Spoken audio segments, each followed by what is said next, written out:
Of the rotation today. Hope that everybody has had a great week, and we're happy to have folks jumping in with us. So let's cue that beautiful theme music and let's get going.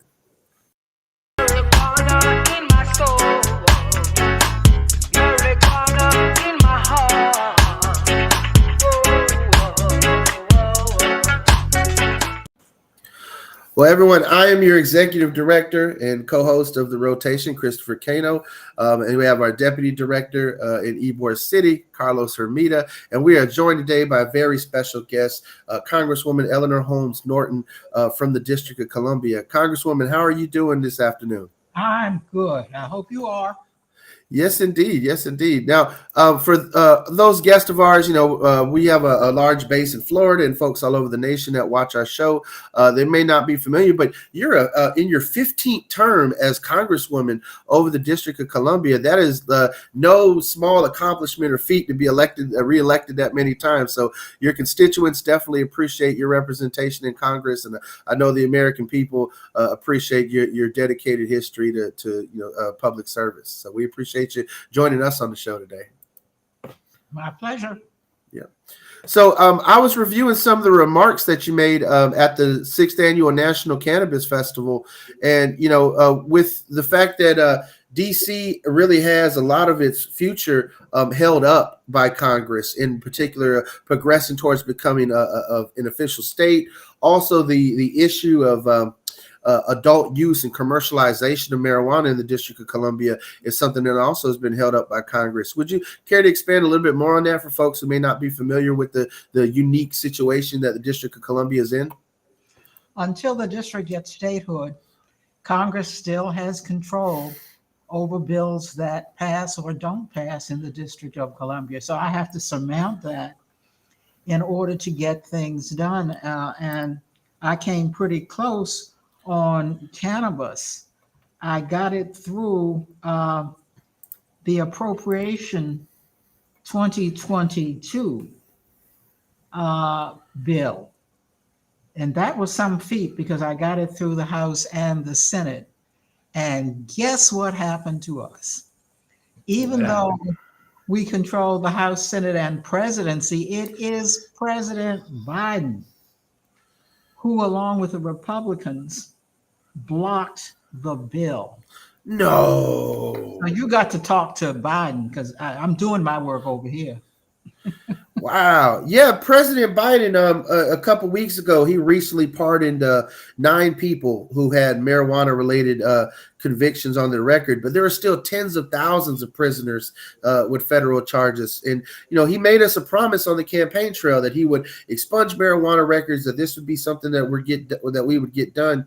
And here we are coming close to the midterm elections, and it just seems like, there's always delay after delay. I mean, you all did your job in the House and you passed the MORE Act and sent it on to the Senate, and we've just seen nothing but delays from Senate leadership in regards to some type of legalization bill.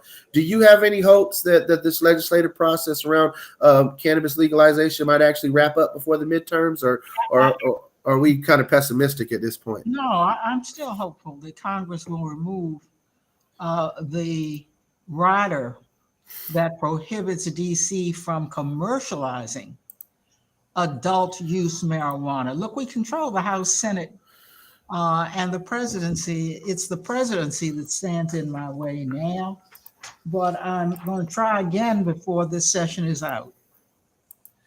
We talk about this issue quite often, and with this issue, we tend to talk a lot about how it's like the Democrats want this and the Republicans don't want this, but that doesn't seem to be the case. I mean, what you're telling me is Biden is your biggest opposition in all your legalization efforts. Absolutely. Look, the country. Okay. First of all, you got this isn't a partisan issue anymore. There's something big keeping this from happening. This isn't Democrats versus Republicans anymore. Well, you've got 18 states that have legalized recreational marijuana, and those states already have or will commercialize it. The fact is that weed is, used all over the United States. This president needs to catch up with where people are in this country, where Democrats are, where Republicans are. He is the problem now. In the district, uh, a bill was put in to keep us from commercializing or to keep the possession of marijuana from occurring. But that bill was flawed so that I was able to pass a bill, to keep a bill in that allowed the possession of up to 2 ounces of marijuana. So people are smoking all over the District of Columbia, and for that matter, all over the country. It's the president, the Democratic president, that stands in our way. I've been in the DMV area for about 3 years now, and I've encountered the way the DC market works, with the gray areas and being able to gift cannabis under I-71 and such. And I can say that there are a lot of young, bright, budding entrepreneurs who are just waiting for their opportunity for these legal opportunities to come about. And I could foresee a lot of revenues coming into the district if folks can actually do their business above water. Everything from getting the Safe Banking Act passed so legitimate businesses can have access to banking and tax breaks to actually getting this rider so the district can flourish with adult use sales. My wife and I took a day trip yesterday to New Jersey, and we checked out their adult use sales for the first time. And ironically enough, their adult use prices are even cheaper than the medical prices we're paying in Florida right now. So it's interesting to see how the different states are putting things together and how the district is shaping up. And I'm really looking forward to the district being able to open up with adult use sales because people want it. And they obviously already have it. It's here. It exists. It's just amazing that in the grand scheme of things, it's still Joe Biden holding things up. And when you go back and you look at his stance, from the time he was a young senator up until now, he's been consistent in not being a proponent of legalization or criminal justice reform, and that breaks my heart in a lot of ways as a loyal Democrat for many years. Look, he needs to get this president must be some kind of fuddy-duddy. He needs to catch up with the rest of the country and with the residents of the District of Columbia. But let me tell you how it's really hurting us. People are using marijuana. Yes. But we are not able to collect tax revenue on recreational marijuana. So there's a real loss to us in not permitting full legalization. That ought to be reason enough for the bill to pass. And as I indicated, I was able to get it through the House and the Senate. And who blocked it? The President of the United States. But so why though? Why? It would seem to me. So, Congresswoman, I'm going to admit something to you. I am the least political of our normal group. So please excuse me if I say something and I look just completely dumb. But it would seem to me that President Biden, one of the best political moves he could make is to legalize marijuana. You guys were talking about his hand in the war on drugs. This would be such a great move for him, just to make sure that he would get elected. Just politically, that it would erase a lot of big criticisms that he has against him. Why is he standing in your way? Why would he do that?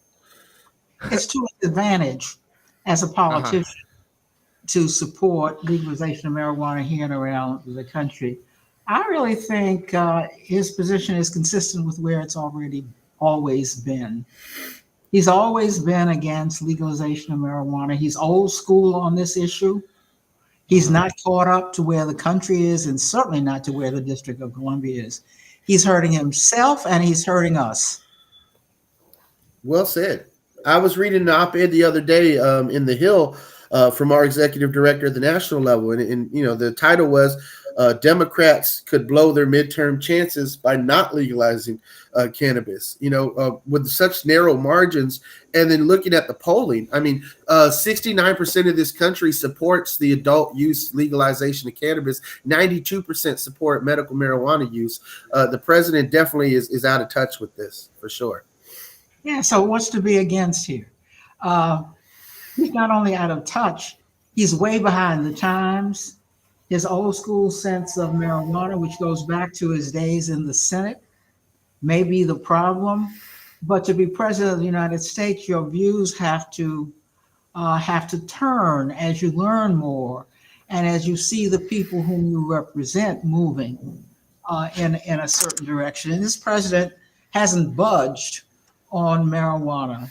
So that's going to be to his detriment in the midterms, believe me.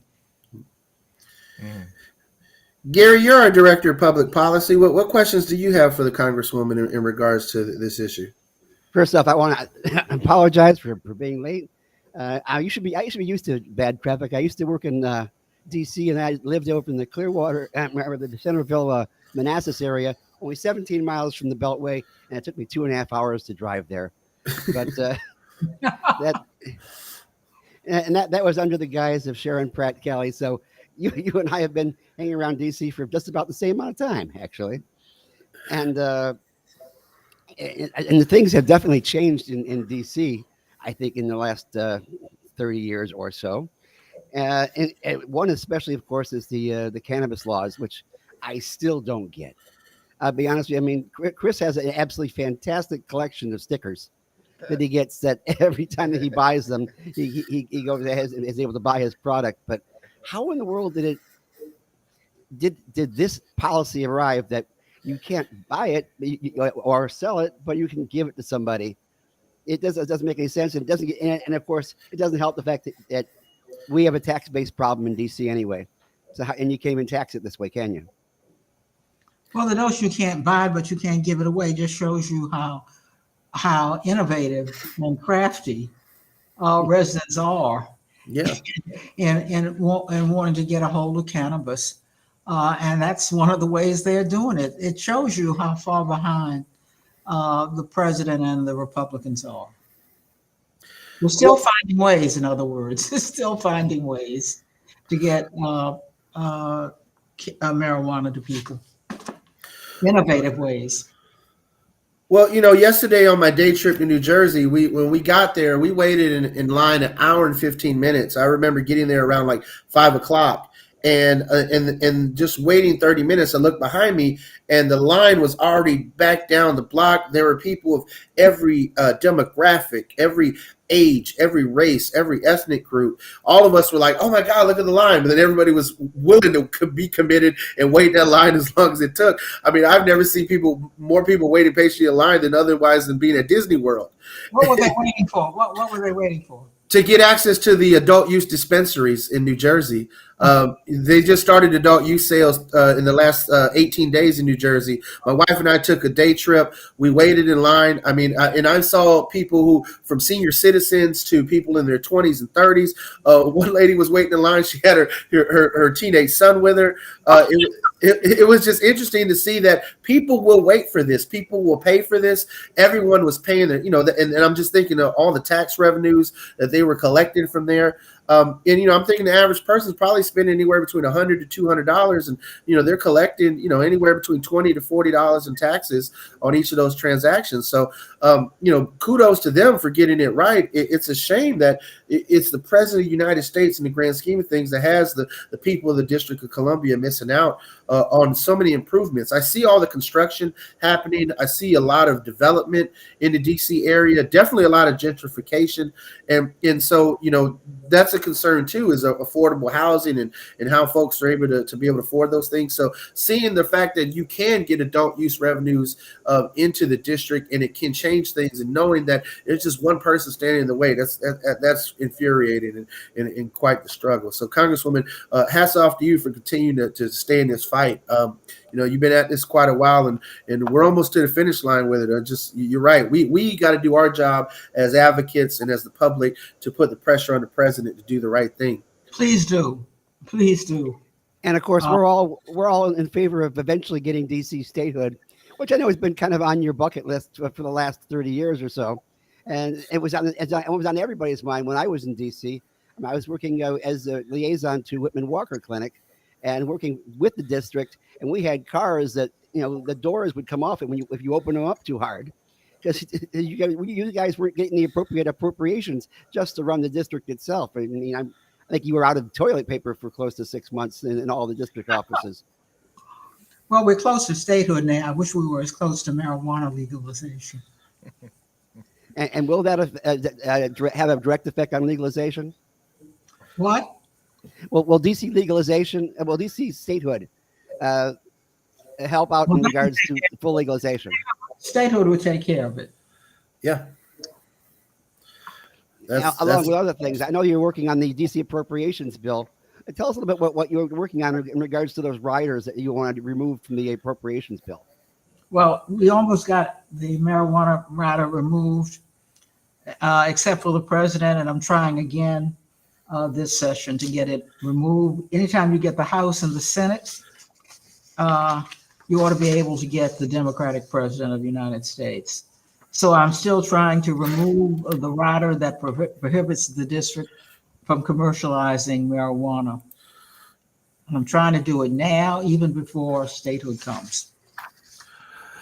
Congresswoman, what has been your colleagues' maybe opposition points or concerns? We hear it all the time in Florida. The Republican Party of Florida loves to talk about, well, what about the children and what about their safety? And there's some recent studies that came out just in the Journal of Population Research and Policy Review in the last week that Purdue University produced a study that showed marijuana laws are not associated with clinically relevant changes in birth outcomes. There's always this issue of pregnant women getting access to it or utilizing cannabis in utero. We've seen positive results from 30-year longitudinal studies in Jamaica and such. So and even in Uruguay, they saw that there were no sustained changes in young people's cannabis use following patterns of legalization. As a matter of fact, here in the U.S., we're seeing a drop in middle school and high school students' use in cannabis in legal states. So what's the red herring or the straw man that you see your opponents trying to throw up there? No, well, my opponents, if you're talking about the District of Columbia, are against everything in the District of Columbia. So I'm not sure why Republicans are opposing marijuana legalization in their own states, since their own residents are well ahead of them on this. They're way behind. So you got to separate out DC, where they oppose anything in DC, from why they're not better on legalization in their own states and in Republican states, since the country is moving right along to full legalization. I indicated 18 states already have legalized recreational marijuana. Now we keep this up, and we'll soon be at most of the states. Yes, indeed. I believe the only holdouts where there's no marijuana reform is Idaho and Nebraska. All 48 other states have some level of CBD or access to hemp products, or at least some form of low THC cannabis or medical marijuana programs. So, and interesting enough, the Institute on Taxation and Economic Policy just produced an analysis that showed that legal states in 2021 collected an estimated 20% more in taxes from retail marijuana sales than from the sale of alcohol products. In California, their cannabis excise taxes brought in more than double the revenue of their alcohol taxes. And in Colorado, it was 7 times that amount of their alcohol taxes. Well, the taxes may be the strongest case to be made for cannabis legalization. The stuff is being smoked, and in states like mine, you're not getting any benefit in taxes from it. So it's a case of cutting off your nose to spite your face. You're almost speaking exactly to Florida state politics. Practically everything our governor is doing right now is cutting off our nose to spite our face, from his his fight with Disney to just his fight against cannabis. I mean, we are the third highest amount of sales of cannabis in the country, and yet we only have a medical program. We have no recreational whatsoever. We have over 770,000 registered patients in the market there, and yet we have no reciprocity. So if anybody comes to visit Florida from any other place else in the world, or any place else in the country rather, they can't buy here at all, even though we're the vacation capital of the world. I know that Polis wants everybody to go to Colorado, but to be honest with you, I don't think that Walt Disney World wants to have anybody freezing their tuchus off over in Colorado to go. You have to be a resident to buy? Exactly. Yeah. You have to be a resident of Florida to buy, and that is how constricted the market is here in Florida, and yet they continue to constrict it. And yet, also because it is a medical market, there is no taxation, because we always believe here in Florida we should not tax medicine, in part because of the huge geriatric population that we have here. But the fact is, we're missing out on so much, and of course, Florida is a bit of a joke in regards to so many policies we have. Us in Texas, we seem to be fighting out for who has the craziest policies lately. Okay. I don't think there's any argument there. Congresswoman, I got a question for you. You've been doing this since '91, right? Have you always been for legalization? Has this always been? Always. You always have? Always. Wow, that's like then at there was a point where like you were doing like you were for this before like most people were. That's impressive. Well, I don't remember being against legalization of marijuana. I really don't. That's So very, very cool of you. I mean, like, no, because like definitely in the 90s there's quite a few stigmas behind marijuana. And like, you know, like the legalization movement really started coming around in like 96. But I mean, like the use was there well before that. Oh yeah.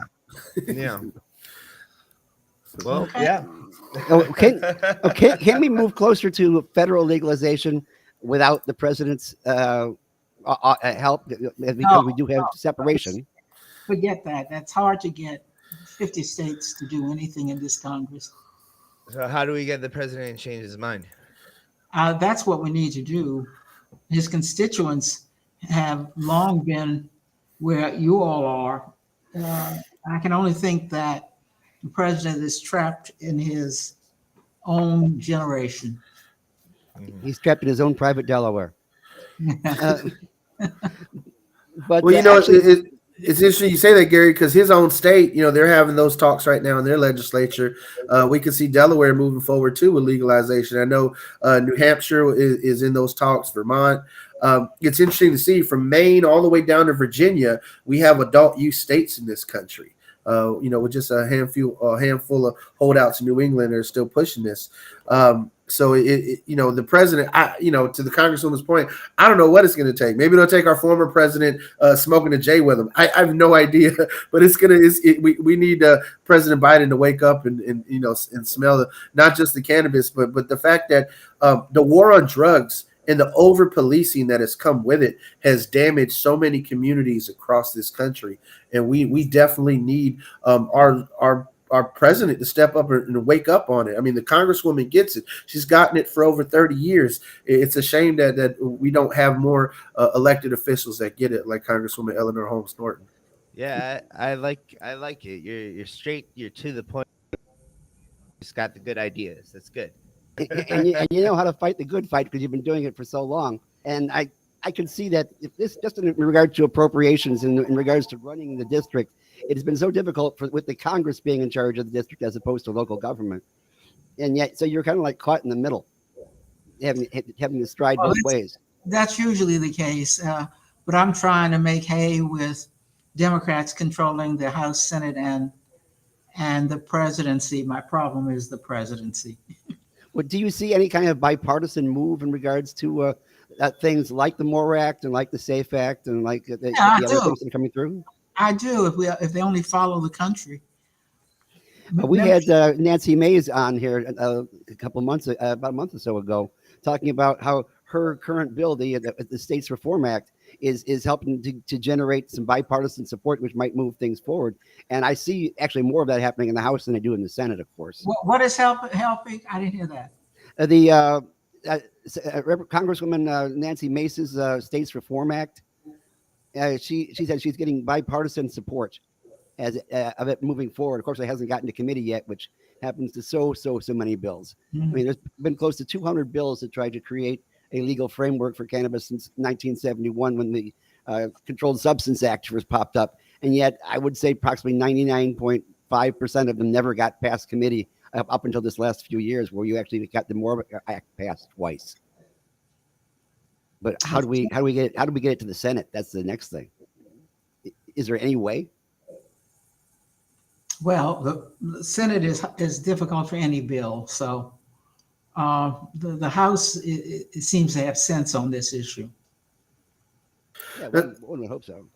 Congresswoman, one of the interesting votes that happened recently in conjunction with the MORE Act was the ability for former cannabis users to maintain some type of security clearance and hold federal jobs. Are you in favor of people being able to hold federal jobs and hold security clearance as medical marijuana patients? Of course. Well, then you get it. We love you. You are allied. I mean, it's just astounding. It's refreshing to talk to a member of Congress who gets it and who understands it. Between the 435 some members that exist, I've talked to two in the last couple months that I feel like actually get it, and you're one of those two. So we really appreciate you as an ally, Congresswoman. Well, it's been very good to be with you, and you can depend on me to keep plugging away for marijuana legalization, first here in the District of Columbia and then across the country. We were surprised when we heard that there were White House employees that were let go because they did not pass their security clearance in regards to their cannabis use. And that is something that we're dealing with all over the country. Right now we have a shortage of employees because of various reasons. They call it the Great Resignation, I have been told. But the situation is you can have a lot larger pool of good employees, as far as we are concerned, if you would not stop people from getting jobs or maintaining their jobs. If cannabis is what's treating whatever depression they have or whatever situations they have that are keeping them from working, from allowing them to be tax-paying citizens. And what is DC doing in regards to those non-federal employees that can possibly lose their job just for using cannabis on a medical basis? First of all, DC certainly isn't promoting that at all. I guess these people were. I guess the notion. Remember, this is how. Without legalization, everybody loses.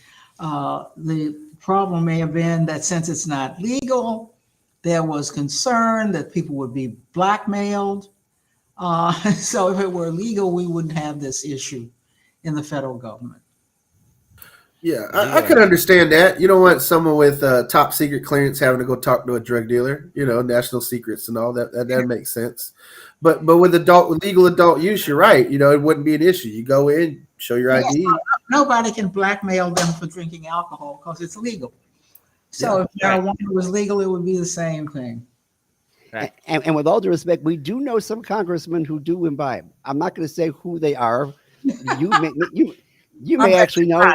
I bet well, there's one guy that kind of has a hair kind of like the Frisch's Big Boy, but we're not going to say who that is. Let's just say that with his help, we actually got cannabis legal here in the state of Florida medically. But and he's been to DC. Things have been kind of crazy. Yeah. Well, Congresswoman, one of the main issues that we're encountering in legal states as legalization moves forward, and Gary touched on it, we just spoke about it, is worker protections. If we're going to say that this is a legal medicine in 36 states, that is something that in 18 states you can just walk in and purchase, people should not be precluded from jobs or fired from jobs for it. So it seems like our nation's drug-free workplace policies really do need to catch up with the changes in marijuana reform, and they're just severely lagging behind in so many ways. Do you see Congress as the fix, or does it need to be the bureaucracy under the executive branch that needs to make these fixes? I think the states need to make the fixes. Congress would mean the House and the Senate, so I'm not relying on that to get bills passed. Both houses is extremely difficult. It always has been, but it's even more difficult today. Well, they always say that the state governments are like the meth lab of democracy. They're always mixing something up, and some of it usually blows up. But we always see the federal government, like you say. In some cases, there are some legislators at the federal level that are like the lilies of the field. They do not reap nor do they sow. They can't seem to get anything done as far as moving forward, and we need to have things done. Chris had a good friend who was on the liver transplant list, taken off that list because of the fact that the cannabis use he had was getting him through that time when he needed that liver. And I don't know how it turned out, whether he ever got his liver or not, but that's one of the issues we're trying to deal with federally on a state basis, is to try to keep people from being kicked off of transplant lists for having for using medical cannabis. And some doctors say it's because of survivability, but we have documentation that shows that it does not decrease survivability whatsoever. It increases it. So what can we do in regards to that? I don't know. I hadn't considered that. Well, it's interesting you mentioned that, Gary, because it's not just people's right to life. It's also their basic constitutional rights that are under attack. Our own Commissioner of Agriculture, who is a Democrat, and several plaintiffs who actually are lifelong Democrats, have filed lawsuit against the Biden administration's ATF, because if you go to purchase a firearm, it asks you if you utilize any type of illegal substance. And there even is a caveat for medical marijuana, because it's Schedule I federally, but it's legal at the states, that they're still requiring you to answer that form. So there really is no way to be a legal medical marijuana patient and exercise your Second Amendment rights in this country to purchase and own arms. So that is definitely a major concern that we have right now. Congresswoman, does that seem more like something that the executive branch is going to have to fix, or do you see is that something that you and your colleagues are going to have to address? To fix what? The fact that you can't legally be in possession of medical marijuana and firearms in this country. At the same time, or generally? Just generally, yeah, and at the same time, like don't mix it with gun control, because that's one of the difficult issues in the Congress. Yeah, especially in the district. I mean, I'll be honest with you. I think a gun owner who is a responsible gun owner who uses cannabis is less likely to fire at will.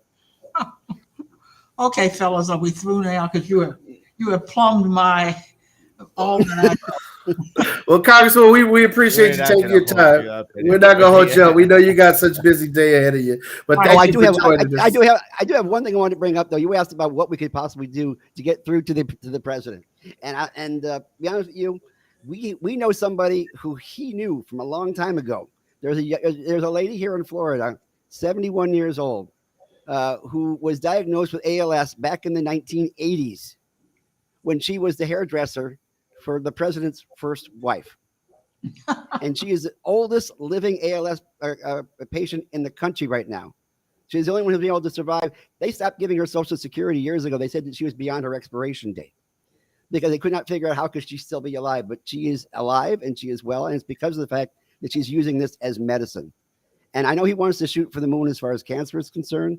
Cannabis could help with that too. But in this one particular aspect, hopefully he can make that kind of a connection to somebody whom he knew from way back when he was first running for senator, that he knew because she did his wife's hair, that this is a medicine that does not need to be taken away by the government.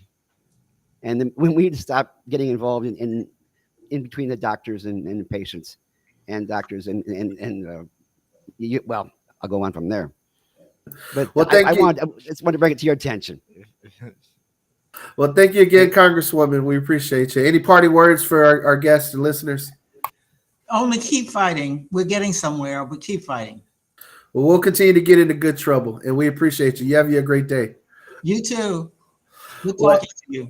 Indeed. Well, everyone listening, that was Congresswoman Eleanor Holmes Norton, representing the District of Columbia. She's been representing the district, like we said, now in her 15th term for over 30 years. And You've she been is a always congresswoman since '91. You're no nonsense. no nonsense. And you can tell it in her demeanor. Like, she don't got time. Like, what y'all want? What y'all want to talk about? This is the deal. She just tell you like it is, and that is refreshing because so many times you talk to a politician and they'll answer a question without actually answering it. Those were just direct points, direct questions, just keeping it real, and that's what we need, and that's what we're happy to bring you. She's like straight up, like, I don't know, why are you? Yeah, and maybe we put some extra seeds of things that can grow into policy. I think that's really important for us. She was just like straight up with Gary's question, like, I don't know, man. Yeah, come on. Well, that is a policy known as educate to legislate. It's what we do when we go to advocate, when we go into the halls of power.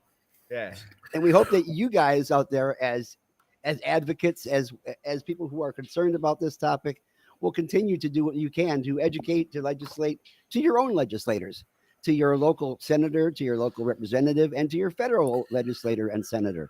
Because if these are the guys that make the policy, they're making it without your input if you don't give it to them. Yeah, so you're right. Let's make that point.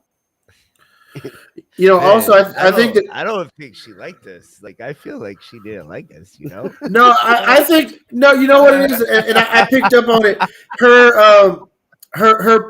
She has a lot of pessimism. It feels like in regards to things getting done because her own district is unique in that it's the only place where there's like over a million people who don't have any real representation in Congress. They don't have any U.S. senators. They're not recognized for statehood.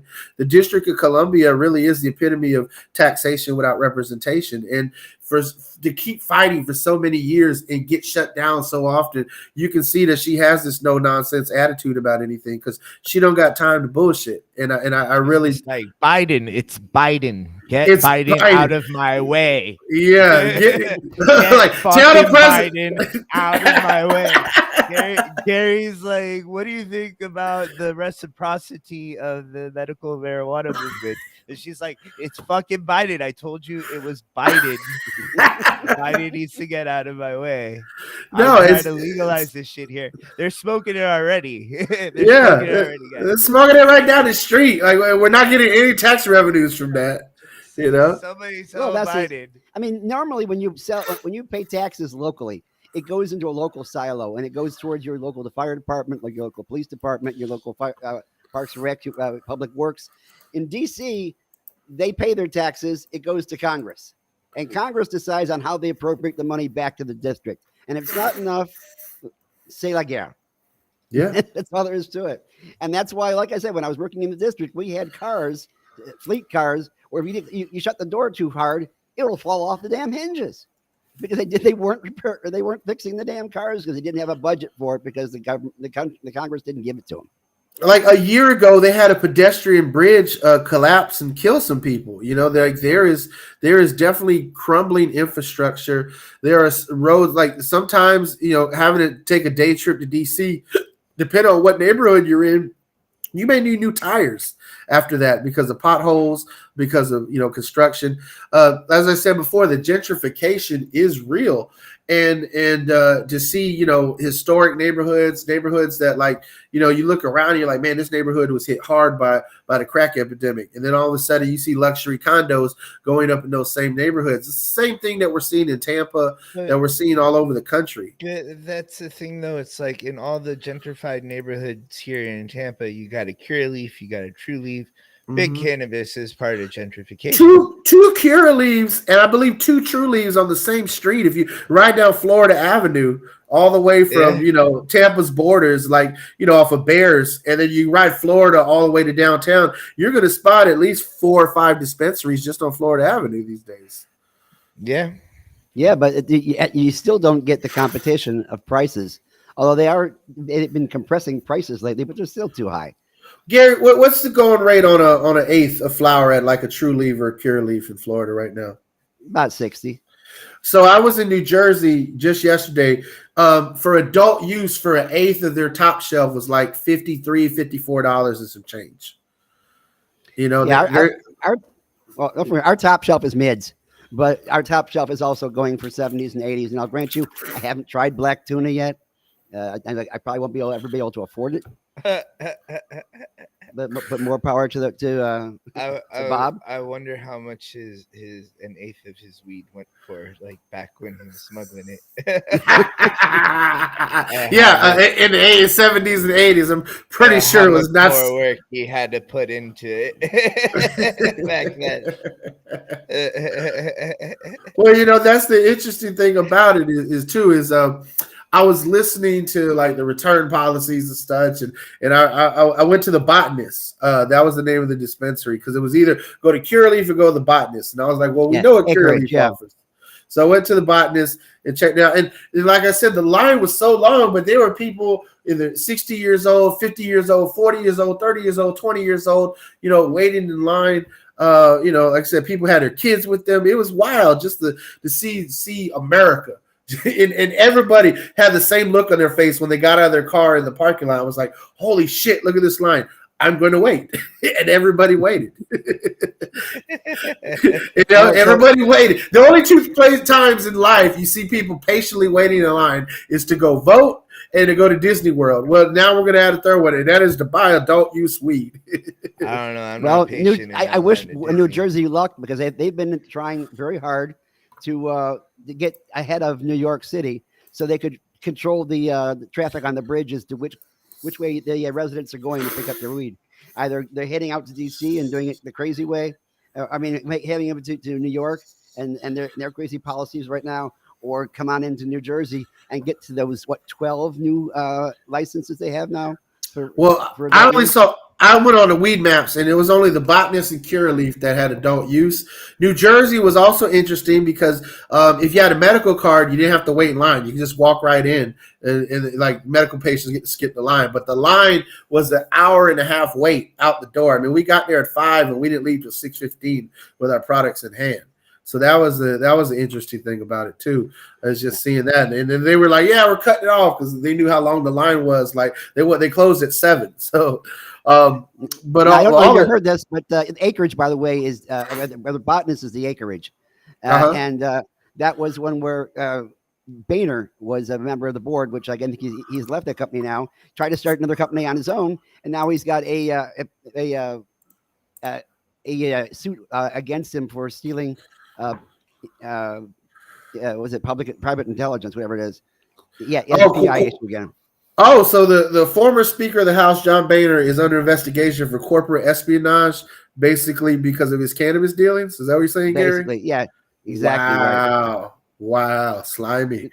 The old stealing of corporate intelligence kind of situation. Interesting. So, who is Acreage's front in Florida? What dispensaries are owned or were owned by them?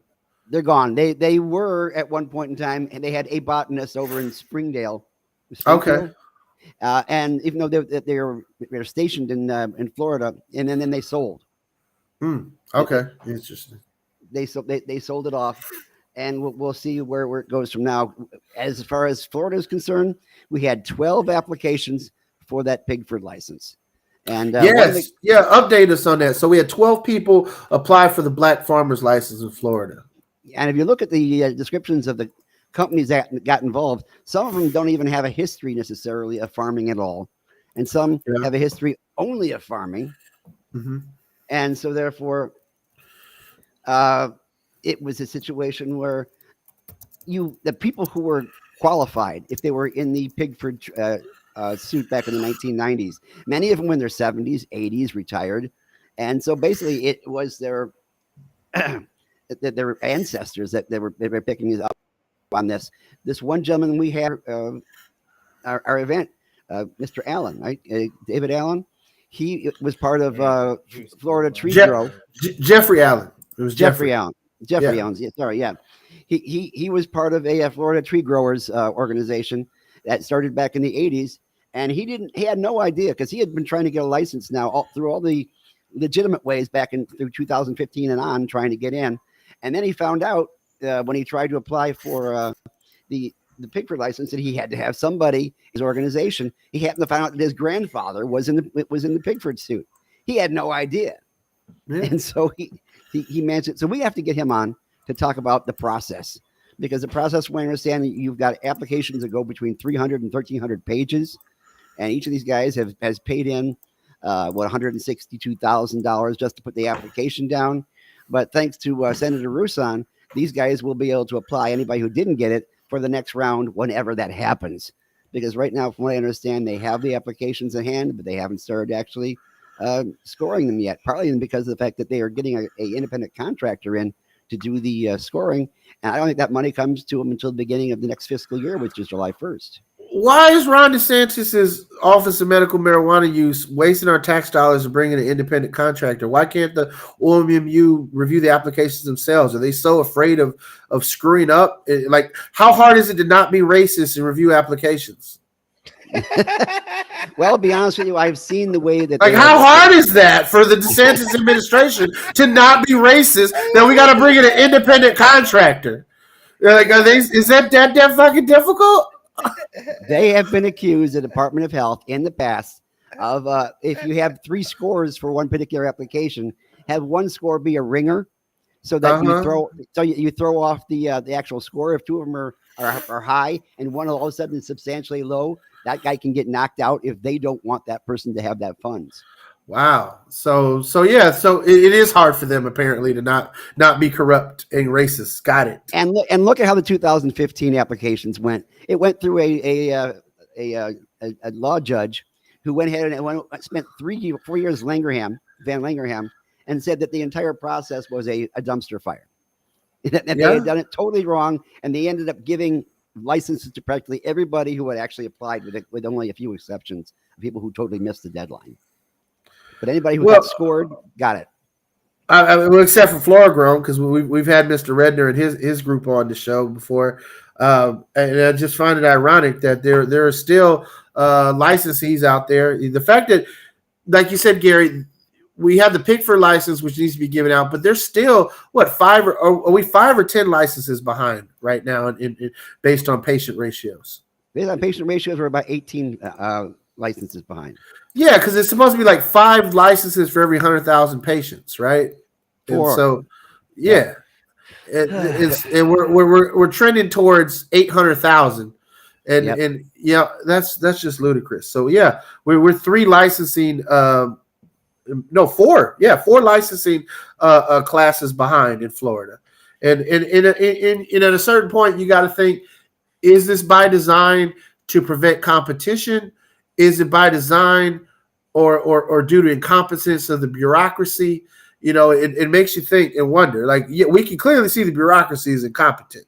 And I'm looking at this one guy, Sean, saying that we're fucking idiots. Sean, you're absolutely right. We get high all the time and we talk about shit. And you know what? Maybe the 3 master's degrees between us don't mean anything, but I'll take that. Thank you. I appreciate that. We'll take that as a badge of honor. We're fucking idiots for talking about real shit, like as in the ineptitude of the bureaucracy in this state, or the fact that they're wasting our tax dollars after bringing an independent contractor because they can't do shit by not being corrupt or not being racist. Yes, we're fucking idiots for that. Thank you for the badge of honor. We appreciate that. So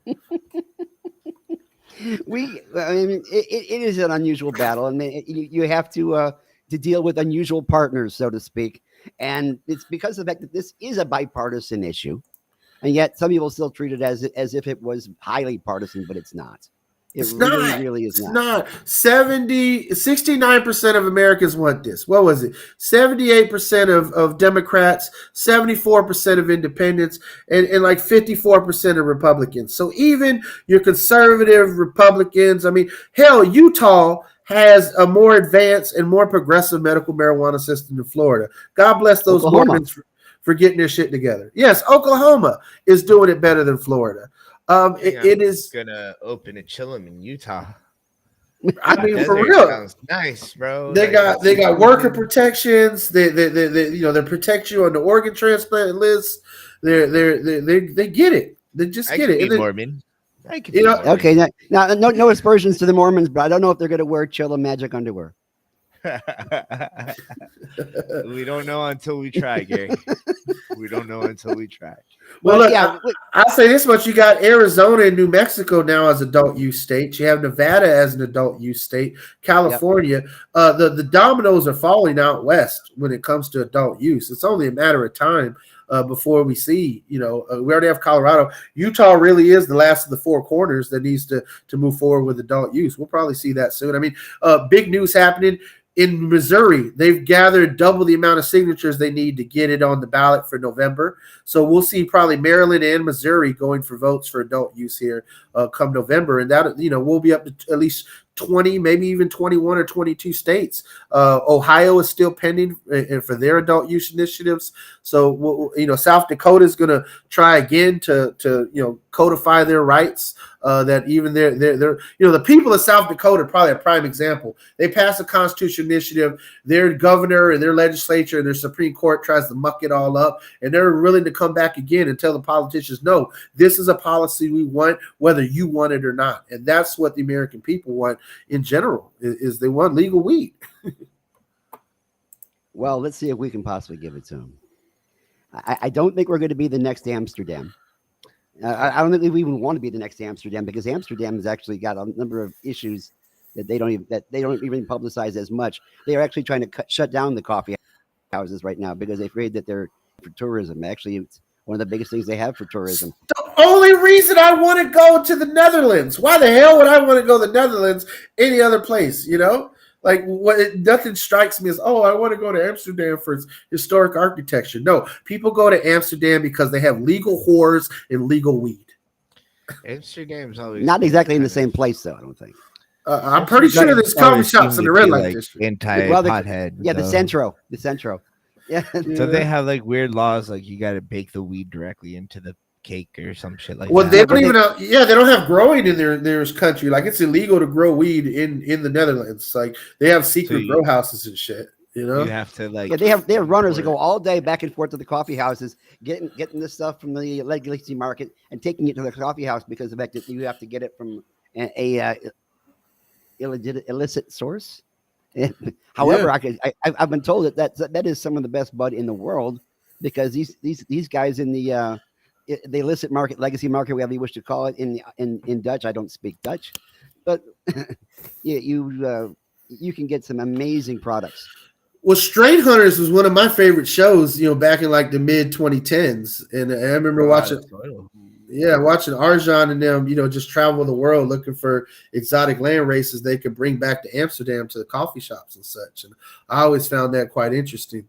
And that's where, we talked about Bud's Place on the last show of creating the space where, people can come in and consume cannabis in a friendly environment. I remember in 2014 going to Colorado to the Lazy Lion and paying a membership fee. They had a dab bar, they had a flower room where you can get, that you can reimburse them for the flower that they gave you. And it was an interesting type of setup. Eventually they got shut down, and so being able to have places that can operate above water, that can be legal, where people can consume it, I think makes sense. I mean, if we had a cannabis consumption lounge in Ybor, I'm pretty sure that would probably be one of the most regularly packed places on a Friday, Saturday night. Hell, on a Tuesday night, if anything. Right, Carlos? Well, I agree. Yeah. Anybody wants to invest in a Bud's Place, I'll be there to greet everybody at the front door. That's what I could see it. I mean, I think there's a couple of open club spaces there right on 7th. I mean, could you imagine a consumption lounge next door to Prana? I mean, yeah. I think Ybor. I think it would be best like off strip. I think a consumption lounge like needs a parking lot. Like I think it would be better to attract people there. What if we had a consumption patio like behind Chillum? That would be awesome, right? It'd be cool. Yeah, that would be cool. I have a real backyard vibe to it, wouldn't it? Yeah, it would. Now, speaking of coming attractions, just so you know, our next guest coming up, we again pre-taping, but this Wednesday we are going to have former governor, current Congressman Charlie Crist. How's that going to work? We're going to replay this video on Sunday. Yeah, and then I guess next Sunday we do Charlie Crist, or we Yeah. or we could one day, or however you wish to do it. We're open to suggestions because we had a little computer glitch Yeah. Last somewhat. week. So now because of the computer error, we're ahead a week. More or less, we've caught up. Yeah, we had Bud's All right. place, and then yeah, we're ahead a week or two. So I think it's great. Gary, I just want to say a big thank you to you for locking in these amazing guests. Whether it's Yeah. been Congresswoman Eleanor Holmes Norton or Congresswoman Nancy Mace, you amazing guys from Bud's place. Dan Herrera is going to reschedule the show with us. You got Malcolm McKinnon to come on the show, who connected us with Tommy Chong. It's been an amazing last 3 months of the rotation, and we've had more celebrities and guests than ever before, and that is a big part of because of Gary Stein. And I think all of our listeners need to know that we try to not be mundane and keep the show fresh, and so Gary's been a big part of that. And if your organization wants to have a bigger role in showcasing your products and your brand, we're open to sponsorship here on the rotation, and also as business members with our chapter of Suncoast Normal. But if you're just a regular listener, a regular Joe Schmo, everyday type of guy or gal, you can become a member of Suncoast Normal, be a part of this movement for $25 a year. Get your lapel pin, get your membership card, get your discount there at Chillum. There's a lot to be said about being a member here. It comes with a lot of pride. We've done a lot to build this brand, and folks recognize Normal as the official and really power player in reforming marijuana laws throughout this state, locally, and throughout the country. So, and if you want to make any ask Congressman Christ any questions, we will be taping at 11 o'clock on the 11th. That's Wednesday, and come up with some good questions. Don't make them too nasty. I think would be the best way to handle it, because a lot of folks like to get. He's a consummate politician. I can guarantee he's not going to get shaken. I might just get shaken. But the fact is, this is a guy that we have a chance, just like we do with Nikki Fried, of putting her in the place of where DeSantis is now, where on a state level, DeSantis is a problem where Biden is the problem on a federal level. So how your vote does make a difference, and how much people know about those candidates makes a difference on how they vote as well. So you can be a part of that situation, and you can be part of Normal too, just by becoming a member, which is really, really inexpensive, and it has a lot of benefits to it, especially when it comes to when we go to Tallahassee and we smoke them out. And by that, I mean, find out who the good guys are, who the bad guys are. That's what I meant by that. Oh, yeah, we're definitely going to smoke the vote this go around, and we'll have voter guides going out to our members and such, so they know how to navigate the primaries and the general elections. With qualifying coming up here, over the next 30 days. So we'll see folks, showing up for these federal races and for local races all the way around. So all in all, we look forward to bringing you a long list of folks who you can support that will be allies to the legalization movement across both sides of the aisle. But the most important thing you can do is get involved in your party primaries, because the people that we're voting for in the general elections in November need to be more like the Congresswoman we had on today, straight to the point and allies and get it. And if they don't, then they're not the right person. And so that's why I'm looking forward to us interviewing Congressman Chris. I'm glad we've already had Commissioner Fried on, and I look forward to seeing which of these will be the best candidate to unseat Governor Ron DeSantis, because he is not an ally to patients in any way, shape, or form, just based off of his own thoughts on moving forward with adult use and the ineptitude and corruption of his Office of Medical Marijuana Use in rolling out our medical marijuana system over the past 4 years. So what do you think is the chance of my getting Ron DeSantis on the show?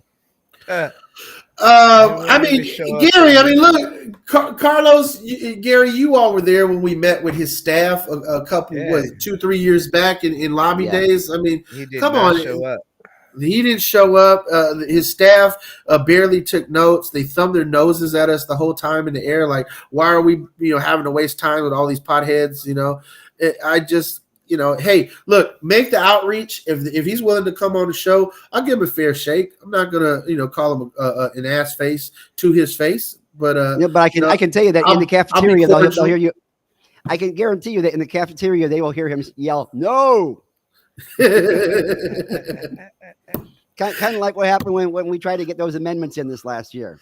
Oh man, that was so disheartening to try and get those amendments in and to hear just people shouting no, and I'm just like, fuck you guys, but they'll kick you out of the gallery for that. It kind of, it's crazy. So Yeah, you don't want to get kicked out of the gallery. man. Well, guys, it has been fun commiserating with y'all. Gary, thank you again for helping line up the Congresswoman on the show. The major issues of DC statehood and legalization seem to be intertwined.